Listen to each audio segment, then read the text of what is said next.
Right, so hopefully everyone can hear me. I'm going to do something a little bit different, not done this before. So Sunday night, GT4, Lobby 3, I had a lot of messages after, not private messages, there was stuff going on the post-race chat. People just a little bit unhappy with, I guess, some of the things that have gone on, unhappy with things said in the chat. So I thought, how do you address these sort of things? Don't really know, but I can review the race. So that's what I'm going to do. I've been through it already, I've made some notes. Might take a while, stick with it, don't stick with it, it's up to you. Hopefully, you know, from my experience of starting in Lobby 3 and racing with some of the quicker guys now, I can just give you my take on it. And that's all it will be, my perspective.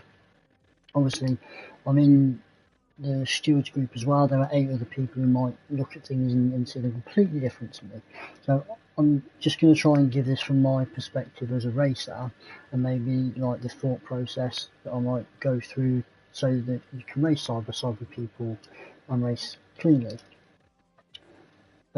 Trigger warning, I can't really hide who the cars are. I've tried. Some people will get mentioned, some people won't. If you don't, if you're easily offended, or you think you know, or if I maybe mention something and you think that's unfair, and you'll be offended by that, then don't watch on. But the amount of stuff that got brought up the other day, we're going to go through it. So let's see how we get on. Before we do that, want to talk about the chat. Obviously, the chats are good. If you join the chat, you get to talk to people while the race is going on. It's much better for sorting out problems during the race. There absolutely shouldn't be any bullying or anything like that going on. We don't put up with that. But there will be banter.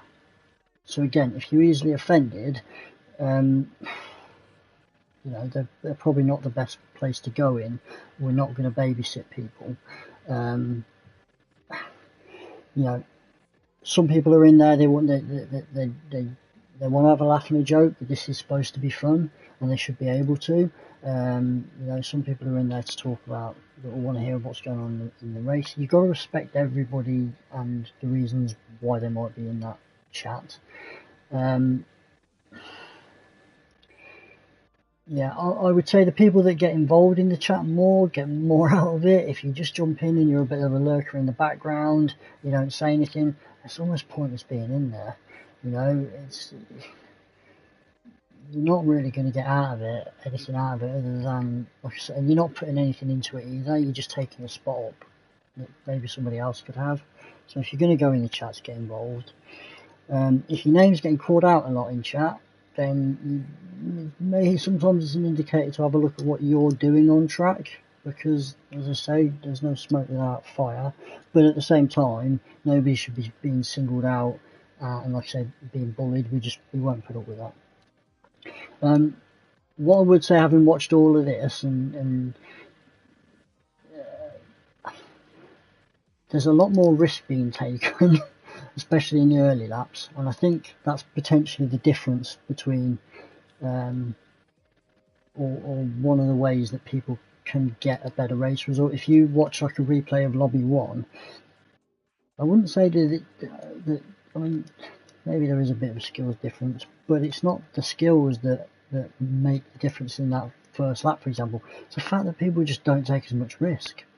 They're not trying to gain tons of places in turn 1. They're braking nice and early. The first lap is almost a procession in a lot of cases, and then once you've got around that first lap, you go racing. It's a long race, but there's a lot going on in here, or it's an hour-long race. Like, take time. So we'll get in. We'll have a look at some of the things that happen. Comment, agree, disagree. Don't know. just my perspective. Right, let's go. So I think turn 1 was pretty clean. one gets off reasonably well. So going into turn one like this, you got to be braking early, and you should do a practice start to know where to brake. There's a bit of late braking, there's a bit of bumping, it's not too bad. Everybody kind of gets round, that's what you want. Okay, I think that's all good.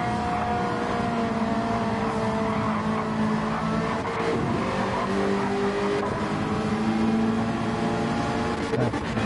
So we're going to move up to about here. There's a bit of a late braking there, but okay.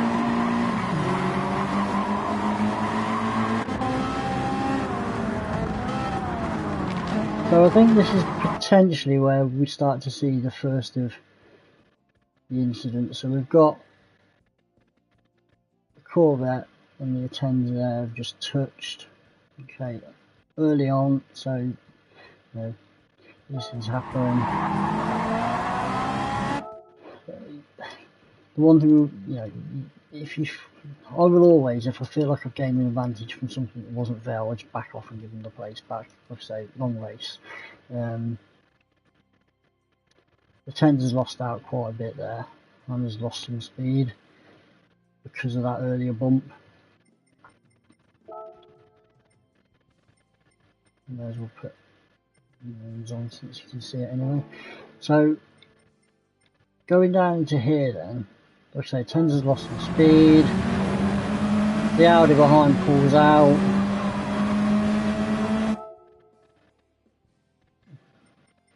It's difficult to see, but that Audi's half a car length alongside. So whatever happens going forward, that Audi has earned itself some space, I would say. They've got a pretty straight run into the corner, so there's nobody in front of them. So they're probably going to be able to brake where they need to brake, as long as they make the apex. Here, you've got 4 cars here with reasonable space. You don't want to be braking too late, definitely before you start getting to the red and white on the curb. It will concertina. The further back you are, the earlier I would be braking. And if you're the green car, you've got to think about what this Audi's doing. You two, Matt describes this best, but well, you know, you've got a racing line, but when you're side by side like this, you need to imagine racing lanes like on a running track. You know, if you're on the inside lane, you don't go into the outside lane. If you're on the outside lane, you don't go into the inside lane. And you stay in your lanes through the sequence. You know, unless you think that your lane is the worst one and you're not going to get through quicker, you may back off and try and fight later on. But these two are going into this corner. We don't want a photo. Side by side. So let's play on and see what happens. So here, the Audi's full on the brakes. Okay, should be by now as well. So is the Atenza, but the Atenza's turning in a lot more than the Audi, a lot more than the Silvia, about the same as the Corvette. So I would say turning in early. Whether worried about running at the back or sees an opportunity to get to the inside, but there's a car there. So I would, me personally, going into this corner, I would be staying a little bit wider if I'm the Atenza, just to be safe. If I'm the Audi, I'm trying to get as tight as I can around this corner because I need to leave room on the exit of this corner for everybody on the inside. Let's see what happens. So there's contact because everybody's pointing towards the apex, so that's what's going to happen. You'll see the Atenza's come off worst. They clip the Silvia. It looks like the Audi's going to make the corner. It is off the brakes at this point. It then starts heavily steering right. I don't know whether that's a correction or what, but that's only going to end in an accident. And it does. So at this point, if you're that Audi and you've hit that Silvia, that's not a clean pass. I would be giving that place back. I'd probably give it back to the attender as well, but that attender's out of it now. So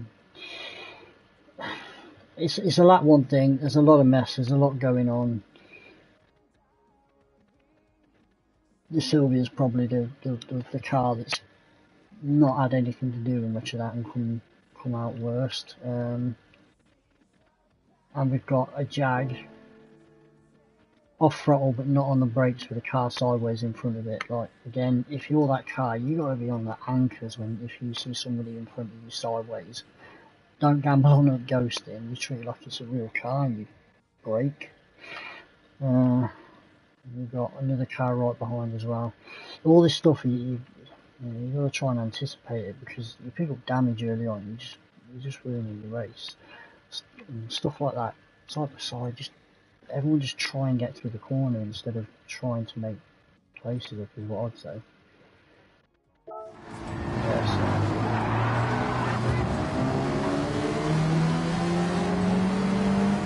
I mean, I think that one has actually been put up for the stewards to have a look at, so they'll do their votes and we'll see what comes of it. Like I say, 8 other people might have a different view on mine, but I just think going into that, if everybody takes a bit more care, leaves a bit more room, you all get through that and you fight on.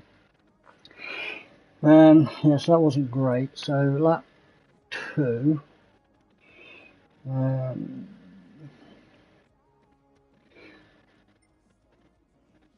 and 10, let's see what happens. Yeah.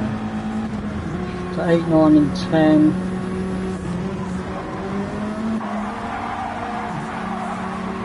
Okay. So the Sylvia's put a pass on the Audi. Fair enough. The Audi's left some room. Gone for it around the outside. So far so good. Right. So there's 2 things here. The Corvette's just been on the grass, so there's dirty tyres on that Corvette. So that Corvette needs to be thinking about it. They're thinking about braking early potentially. The Audi's just gone around the outside. Again, maybe dirty tyres. Maybe it needs to brake early. Again, Sylvia's on the outside of all this, so what happens? So at this point, when that building up in the right disappears, really you're on your brakes, which the Sylvia is. The Audi's not. Corvette's full brakes. Right, so the Audi's just gone on the brakes. It's probably going to run on. So, yeah, I mean, you're alongside at the apex. It's a bit of a lunge. But to be fair, he's made the apex. So, you could argue good pass. But carrying a lot of speed now. So we should all get round this. But the Audi's carried a bit of speed, got on the dirt. Gets a wiggle. Clips the Corvette. Corvette clips Sylvia. It's now lost control. Counter steering. Hits the Sylvia. That's clear line of sight of what's happening to the Sylvia. Sylvia goes off. Corvette carries on. I don't like to see that. There's no way that you don't know that you've caused that. And you should be waiting in that Sylvia back through, in my opinion. Again, the Audi there, it's another one the Audi's involved in. Can argue it's kind of a chain of events. You know, he's had a bit of a wobble. He's come back on. It's not an unsafe rejoin, and it's caused a bit of carnage. Probably name his mud in the chat, possibly, but yeah. It's one of those, are you at fault for those? Maybe the first one you could have done better. Yeah. Interesting. Okay, what else we got? Okay, so we've got 13 and 14.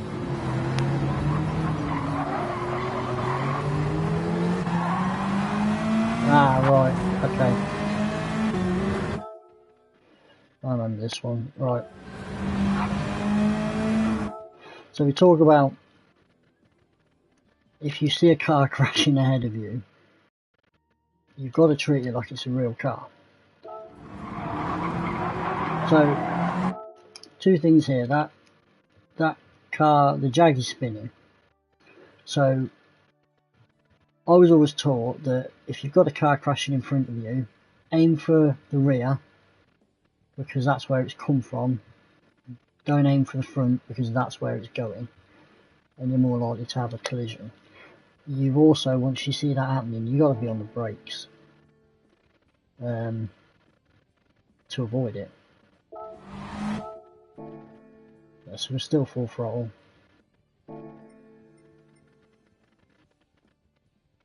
When did the brakes come on? So we're still full throttle at this point. Now aiming for the front of the car. Still full throttle. Still full throttle. And now the brakes come on.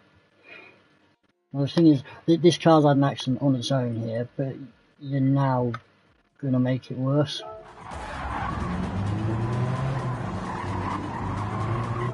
So that car was pointing in the right direction to kind of save itself, and now it's not, because there was no effort to stop.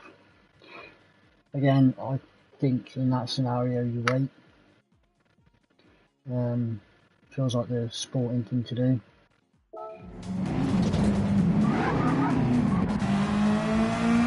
No waiting, and if you wait and you do these things, people think better of you. You know, so yeah, everybody has to work together on this stuff, and if you do it for someone, they do it for you. That's how these things work. What we've got, lap 4.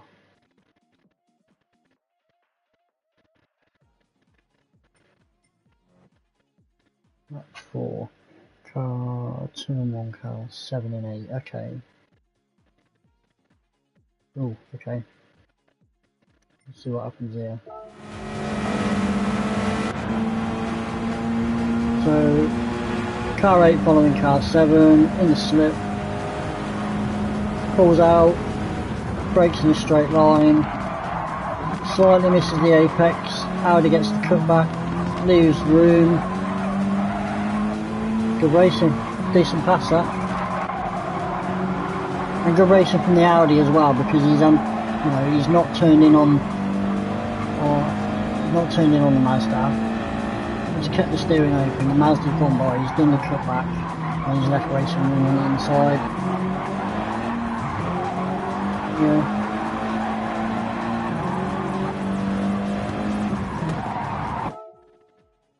Okay. What else we got? Like 5. Last big left, 4 and 5.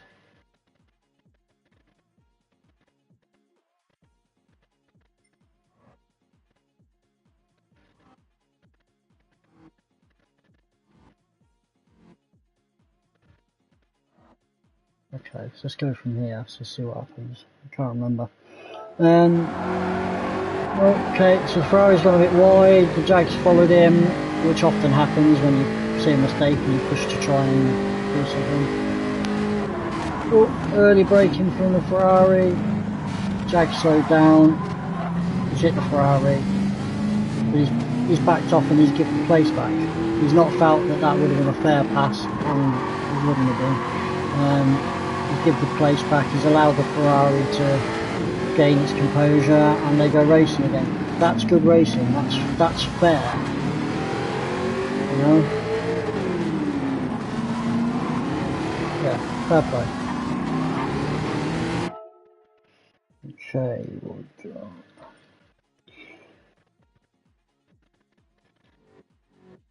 Jump to lap 8.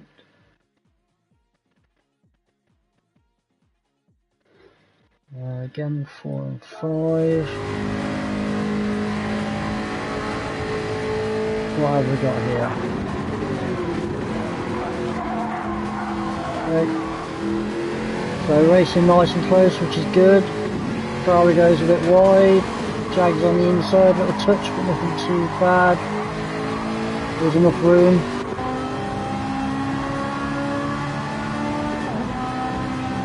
Ferrari's gonna show his nose. Jag leaves plenty of space on the outside, maybe too much, but they're still racing fair. But lanes, stay into the lanes. Ferrari leaves room on the inside. Jag leaves room on the outside. This is a difficult corner to go 2 by 2, so they don't. Spot on. You race like that, you're never going to have problems. You know? You just wait, you bide your time, and then the opportunity comes later on. That was good. Okay, so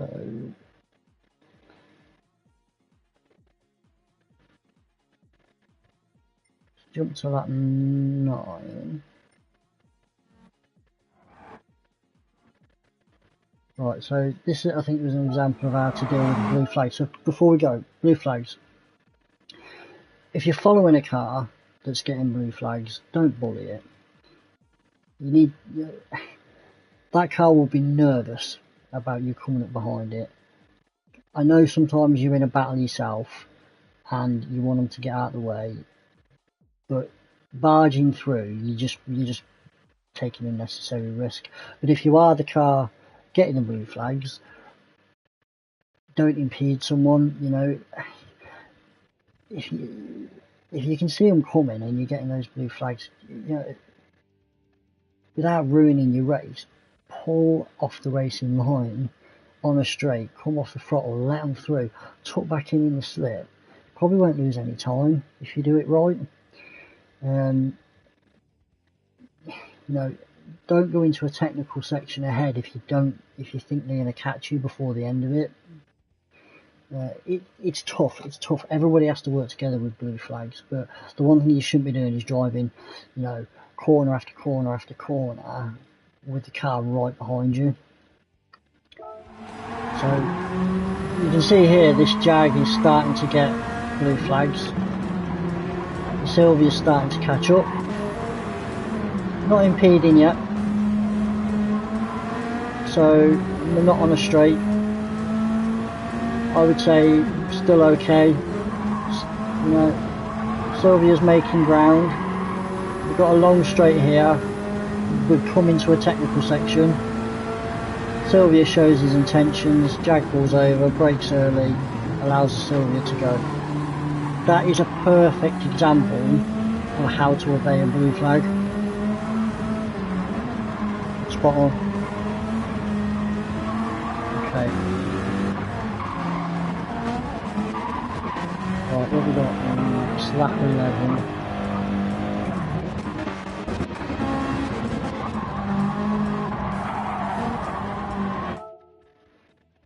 Lap 11.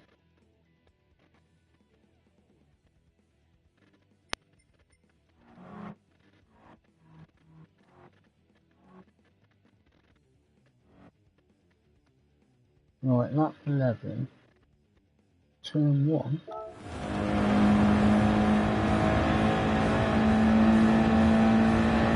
So the Audi's coming in hot, braking point is the digital board, way missed the brake point. Okay.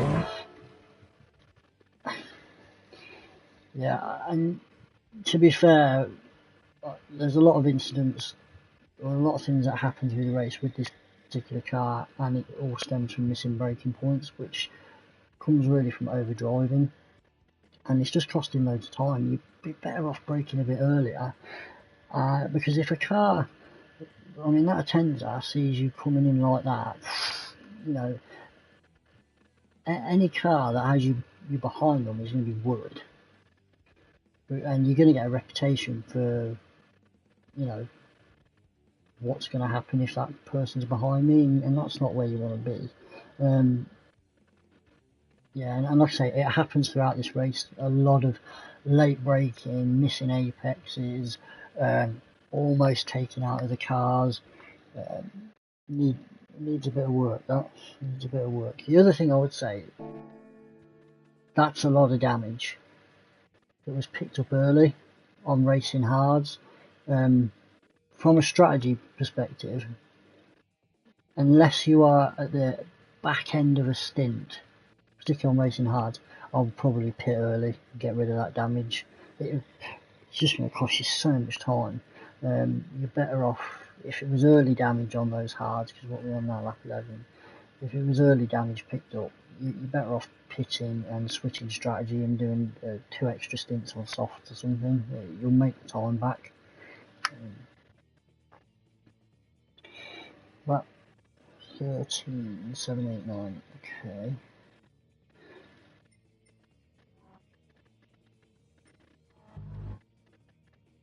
We've got to go all the way to the leader to get to lap 13, yep.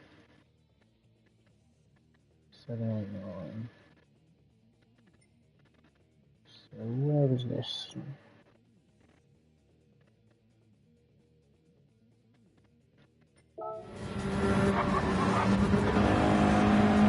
What are we watching? There are 2 different tyre compounds.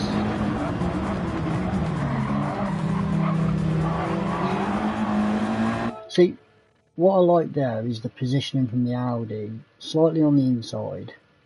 Doesn't look like he's actually going to go for a move. It looks like he's just trying to make the Sylvia think he is.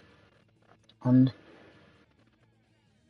again, go back to like lobby 1. The best the best people in lobby 1, they don't force overtakes. They force the other cars to make a mistake, and then they get by. So yeah, sometimes it's not about going for the move. It's just about making the car think you're going to make a move, and it makes them make a mistake. So he's put his car in a position where the Sylvia thinks he might make a dive, possibly because of what's happened in the race previously and maybe other races. He's turned in to defend, cut the grass, picked up a 2-second penalty. So all the Audi's got to do now, after forcing that mistake, is sit with him till the penalty line, and he's made a pass.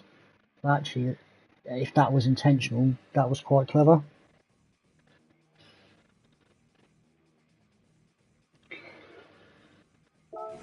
Let's just follow it on and see what happens. So they're all still racing. Don't really need to do anything because the Sylvia's getting a penalty. Okay. Right.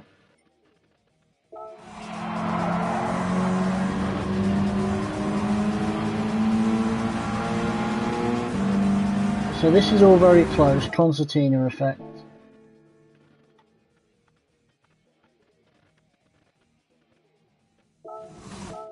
There's no contact though, by the looks of it. Everyone's hard on the brakes. Ooh, okay, maybe not. So the Audi's now come off the brakes. So we know what's going to happen here. You're going to run wide. Still on the brakes. But yeah, you are coming in way too hot here. And back on the brakes again.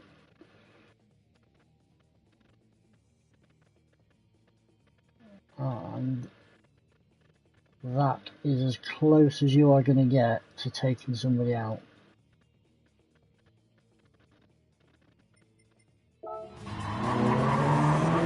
So again, coming off the brakes, missing your braking point, whatever it is, it's cost a position. That more cautious driving approach. Follow a man to the penalty line and you gain a position now. You might even gain the position on the Sylvia because of the time that you lost. Okay, but also almost caused an accident there.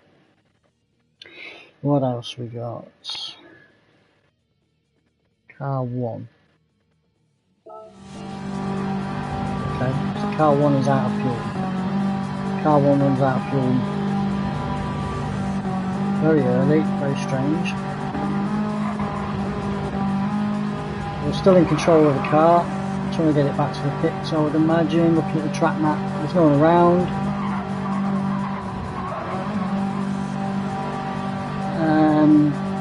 And drive straight past the pits. So, no idea what that's about. But this bit here appears to go into auto drive right about now, because it's just driving it onto, I mean I hope it's auto drive because it's just driven onto the racing line now. You're a lap down, you're getting blue flags, it shouldn't be on the racing line. Pull back onto the racing line with another car coming up. Let's just watch what that looks like from this car. So you've got a car ahead of you out of fuel, off the racing line initially, then pulled back on the racing line. That's not great. That's not great. So is this, I mean, here, to be fair, well out of the way. So whether that was auto drive earlier, back on control, but that brings us to another point about auto drive. We don't allow it in the league for exactly that reason. You've got to be in control of your car all the time. Yeah, I know people have emergencies and stuff happens, but generally, if you're sat at your wheel, control in hand, whatever, you need to be in control of the car and you need to get it back to the pits. But this is good, offline, out of the way, as it should be. I don't know if that was just unfortunate that he drove past the pit lane there, a bit strange. Yeah, okay, back in the pits. But fair play for carrying on and finishing the race, because a lot of people would have rage quit at that point. But you learn nothing if you do that. So, okay, so it happens. Carry on. So things are getting a bit more spaced out now. Let's find the leader so we can jump forward some laps. 17.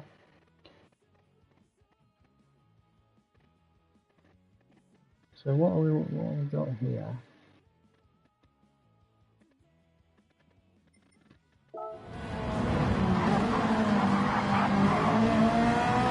Oh, so this is okay.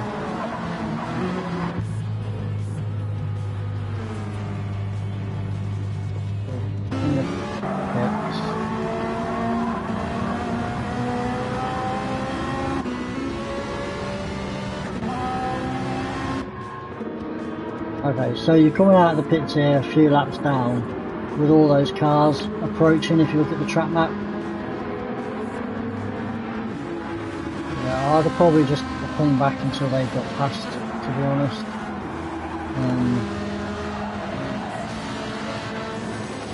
Otherwise, that's when people start saying you're impeding on. It's just better to be out of the way.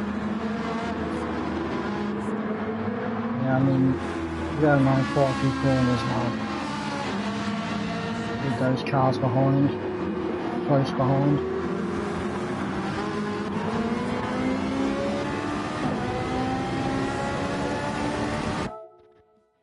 Where are they?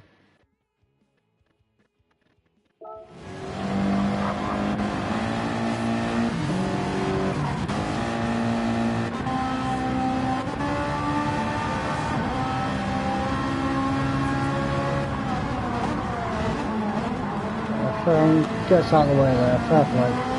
Right, fair enough.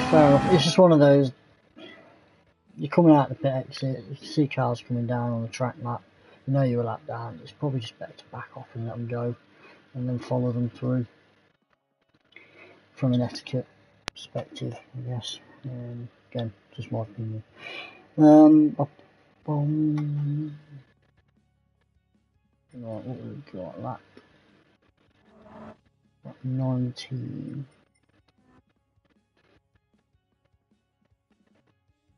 So I think this is another example of a decent sort of blue flag etiquette.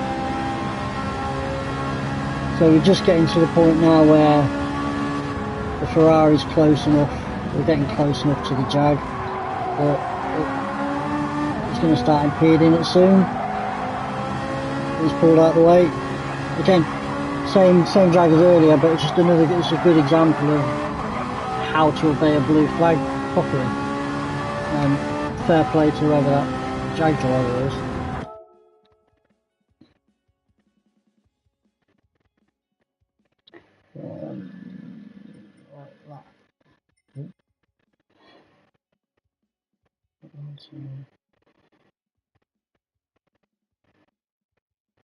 Oh, yeah, okay, what was this? Car 6 and 7. 6 and 7.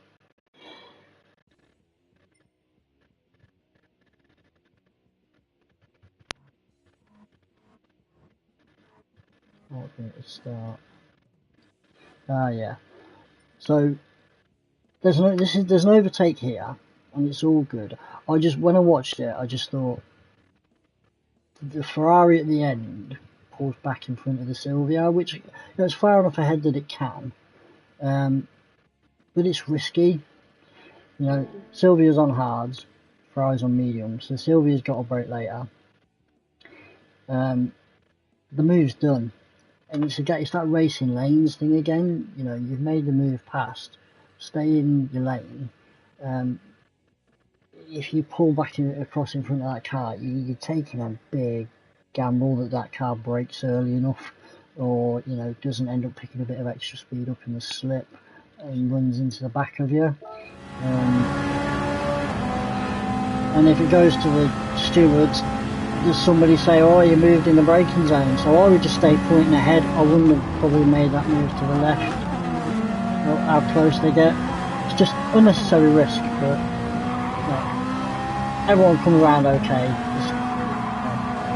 It's just one of those things, I've seen it before, and it ends up in the steward's room, and it can be avoided by just staying in those lanes. What else you got?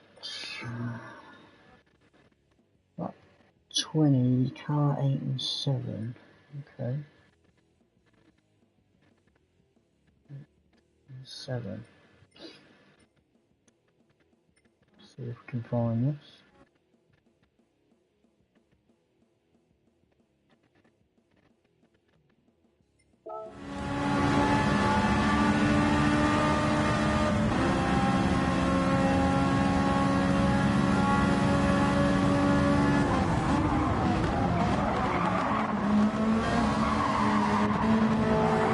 Okay, car 8 and 7, so maybe it wasn't that one.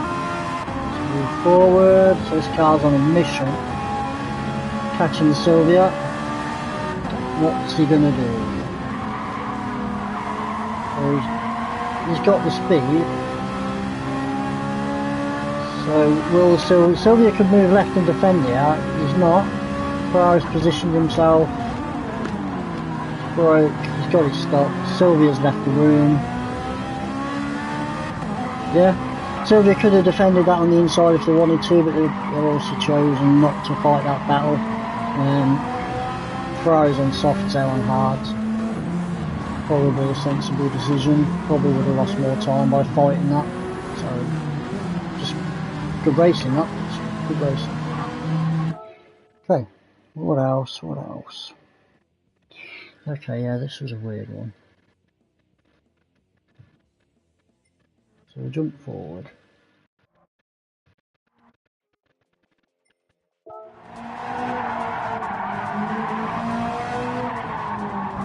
So cutting the track, put a lag there, very weird, dives into the pits, gets an 11-second penalty. So I don't know why he would cut the track there.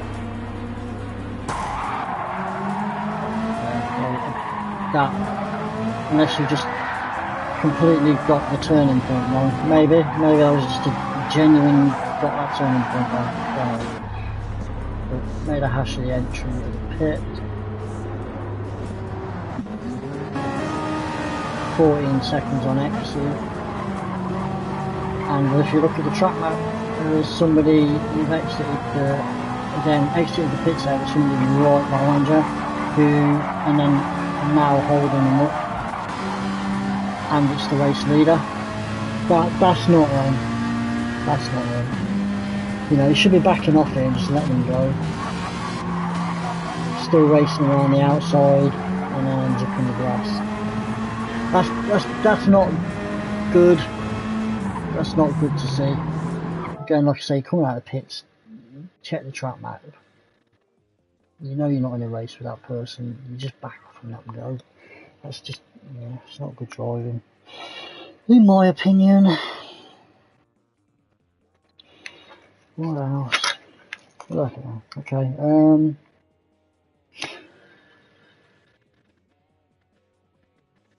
What should we look at?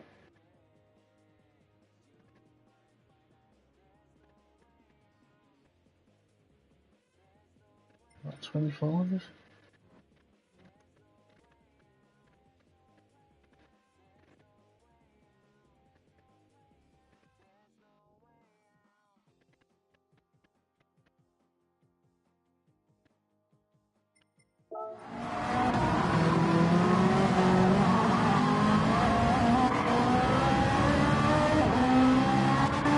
What we got? Blue flags.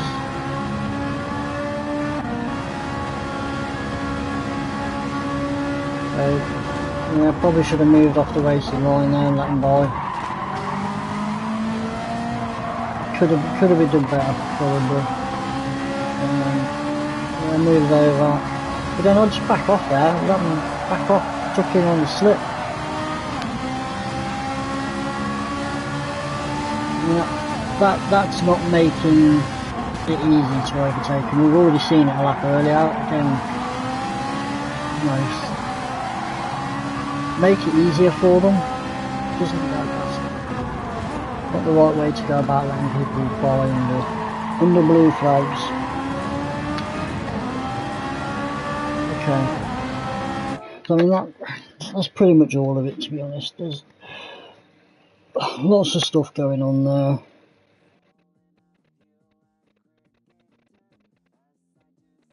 Like, I can kind of, you know, if you, like I say, there's some people complaining about names getting called out in chat, but you can probably see from reviewing that if you're missing your braking points and you're getting close to taking people out, or you're involved in more collisions and you're not, even if they're not necessarily your fault, there are things you can do.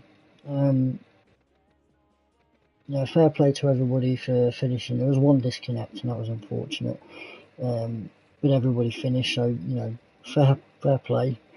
The blue flag stuff, there's some good examples of obeying blue flags there. There's some bad examples, like I say, pull off the racing line, lift your foot off the gas. But also, if you are coming up to someone, don't bully them. You know, you've got to be patient. They're in a race as well, and they've got just as much right to be on the track.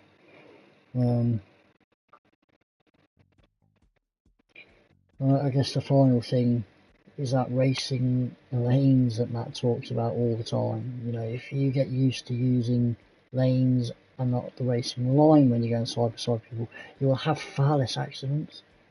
That is my review of Lobby 3. Happy to hear other people's opinions. Hopefully there's bits in there that people might be able to take on board, and it might improve things, because that is purely the intention. Like I say, loads of messages I got, but you know, I'm going to have a look at things. Might do it again or not, but yeah.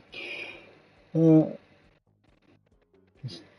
bring that to an end then. Been interesting, that's for sure. First time I've done it. Hopefully somebody finds it useful. Appreciate you having a watch.